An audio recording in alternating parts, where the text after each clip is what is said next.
Kita akan membahas salah satu emiten yang ada di Bursa Efek Indonesia. Untuk sore hari ini kita akan membahas salah satu emiten di sektor pertambangan emas. Eits, tapi bukan pertambangan emas saja, ada nikelnya juga, bauksit-nya juga. Nah, di mana memang saat ini PT Aneka Tambang Tbk atau Antam belum merilis kinerja keuangannya untuk semester 1 2025 atau kuartal 2 2025, tapi diproyeksikan bahwa labanya akan menembus sekitar 8 triliun rupiah nantinya untuk sepanjang tahun 2025. Nah, kita ketahui waktu kuartal 1 kemarin labanya sudah tembus 2 triliunan ya. Nah, kira-kira proyeksi dividennya bagaimana? Bisa lebih besar nggak dibandingkan dengan tahun kemarin? Yuk kita akan membahasnya. Yang pertama kita mungkin membahas dari laporan resmi Antam. Jadi meskipun memang Antam belum merilis kinerja keuangannya, tapi perseroan sudah merilis atau memberikan kisi-kisi hasil penjualannya di kuartal 2 2025. Yang pertama kita mungkin bahas dari sisi emasnya dulu. Nah, ternyata emas di sepanjang semester 1 2025 volumenya mencapai 29.305 kg atau setara dengan 942.178 troy ounce. Nah, kita ketahui pada tahun 2025 terutama untuk di sepanjang semester 1 memang kenaikan emas sudah mencapai lebih dari 30% ya. Karena didorong ada ketidakpastian politik, geopolitik, tarif dan juga perang antar negara. Nah, ternyata bukan hanya emas saja yang melesat. Penjualan dari biji nikel Antam juga mencapai rekor tertinggi di sepanjang kuartal 2 2025. Jadi kalau kita lihat berdasarkan data yang rilis di semester 1 2025 penjualan biji nikel tercatat 8,2 juta wet metric ton. Itu sementara volume produksinya mencapai 9,10 juta wet metric ton. Nah, kita ketahui untuk produksi dari ferronikelnya masih cukup stabil ya, dioptimal sebesar 9.067 ton nikel dalam ferronikel atau TNI dengan penjualan sebesar 5.763 ton sepanjang semester 1 2025. Tapi bukan hanya emas ataupun juga nikel. Ternyata bauksit dan juga alumina dari Antam juga mencatatkan penjualan yang cukup tinggi. Nah, kalau teman-teman perhatikan di semester 1 2025, produksi bauksit Antam itu mencapai 1,38 juta dengan volume penjualannya mencapai 1,03 juta wet metric ton. Kemudian sepanjang semester 1 juga chemical grade aluminanya mencapai 89.385 ton dengan penjualan hingga 91.109 ton. Jadi kalau kita lihat, memang Antam menunjukkan komitmennya terhadap pengembangan ekosistem kendaraan listrik, terutama di Indonesia.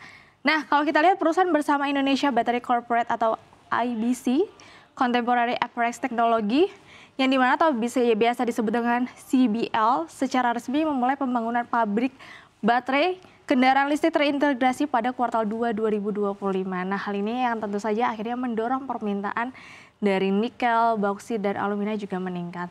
Nah, kira-kira rincian penjualan dari komoditasnya Antam seberapa besar sih? Yuk kita intip rinciannya. Ya, jadi di atas ini adalah volume produksi, yang di bawah volume penjualan. Nah, kita bahas dari komoditi ferronikel dulu ya. Ferronikel ini satuannya ton. Di sini kalau teman-teman perhatikan, ini semester 1 2024, yang ini semester 1 2025. Yang pertama, ferronikel memang mencatatkan penurunan produksi ya, yaitu dari 10.169 ton menjadi 9.067 saja. Nah, kemudian untuk nikel orenya sendiri mencatatkan kenaikan produksi dari 4.185.000 menjadi 9.102.000 wet metric ton. Kemudian untuk emas, di sini ada peningkatan produksi dari 440 kg menjadi 438 kg. Silver juga dari 2.548 kg menjadi 2.696 kg. Untuk bauxitnya sendiri juga meningkat dari 542.929 wet metric ton menjadi 1.382.000 wet metric ton. Untuk chemical grade aluminanya juga mencatatkan peningkatan dari 62.736 ton menjadi 89.385 ton. Nah, kalau kita lihat tadi yang volume produksinya turun hanya ferronikel.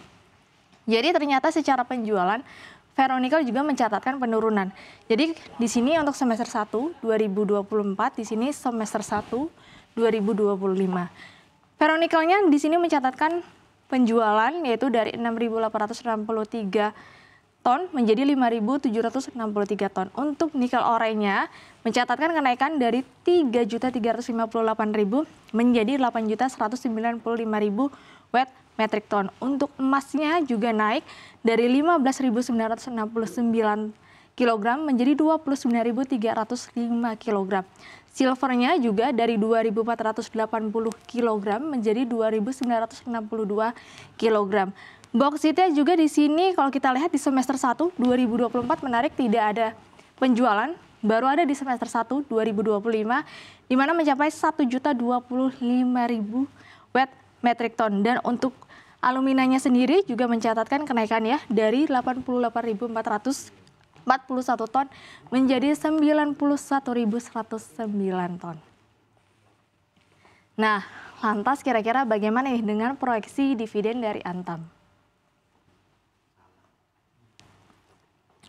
Nah, di mana tadi saya sempat bilang di awal, laba bersih kuartal 1 2025 Antam itu mencapai 2,13 triliun. Nah, teman-teman tahu nggak bahwa 2,13 triliun rupiah ini kinerjanya meningkat sekitar 1.000% dibandingkan dengan tahun yang sama atau tahun lalu di kuartal 1 2024 hanya mencapai 210,59 miliar saja.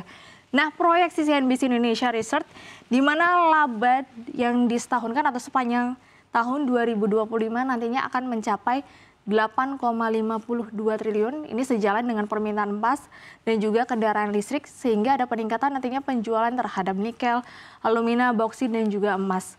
Kemudian kalau kita lihat permintaan silver sekarang juga sudah meningkat ya dibandingkan, jadi tidak berbeda jauh dengan emas juga. Kemudian proyeksi EPS yang kita sudah hitungkan kurang lebih di 354, kalau kita bandingkan dengan tahun lalu itu sekitar 151.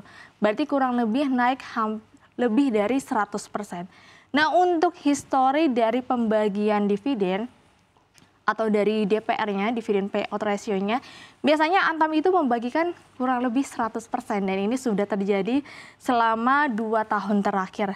Nah, asumsinya nanti kalau misalkan payout ratio dividennya membagi 80% saja, kita nggak usah hitung 100%, kemungkinan nantinya dividennya akan jatuh di harga 443 atau di mana per lembar sahamnya nanti para investor kurang lebih akan mendapatkan Rp443 per lembar saham. Sementara kalau kita lihat harga Antam sekarang di level 2.900 hingga 3.000-an. Berarti kurang lebih di sini untuk yield dividennya mencapai sekitar 15%. Ini sudah setara dengan dividen-dividen yang biasanya dibagikan oleh perusahaan pertambangan, terutama pertambangan batu bara. Nah, mungkin kita bisa intip dulu kali ya track record dari pembagian dividen Antam. Nah, Antam ini memang kalau kita perhatikan nggak pernah absen ya dalam membagikan dividen.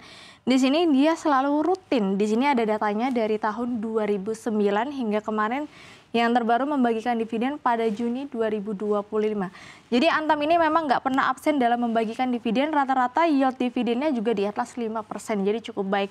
Kalau nanti bisa tembus di atas 10% bahkan 15%, tentu saja ini akan menjadi persaingan untuk investor dari pemegang saham batubara. Nah, bagaimana nih dengan pergerakan harga sahamnya? Nah, secara year to date, Antam itu sudah mencatatkan kenaikan hingga 103%. Hingga perdagangan hari ini 8 Agustus 2025. Nah, kalau teman-teman yang suka lihat teknikal nih ya, di sini sudah kita gambarkan di mana memang kenaikan harga Antam ini udah luar biasa ya, terutama sejak tahun kemarin kalau kita lihat sudah mulai menanjak tipis-tipis, tapi mulai melesatnya di tahun ini luar biasa naiknya hingga 100%. Jadi kalau secara teknikal ini sudah membentuk chart namanya falling wedge ya di sini. Kalau nanti ini tembus dari yang garis biru ini menandakan bahwa kemungkinan Antam akan melanjutkan di level di atas 3.000 dan mungkin nanti bisa kembali di level 3.300-an hingga level 3.500. Nah, tentu saja para investor Antam sedang menanti nih kinerja keuangannya di semester 1 2025. Tapi kalau kita lihat proyeksi harga emas di semester 1 masih cukup baik, permintaan nikel terutama juga ada peningkatan dan juga ada bauksit dan alumina, harusnya di semester 1 2025 proyeksi untuk laba Antam bisa tembus lebih dari kuartal 1 2025 khusus di kuartal 2 2025. Kita tunggu saja dari perseroan. Tentu saja jangan lupa untuk dianalisa ulang. Mungkin itu saja yang bisa saya sampaikan di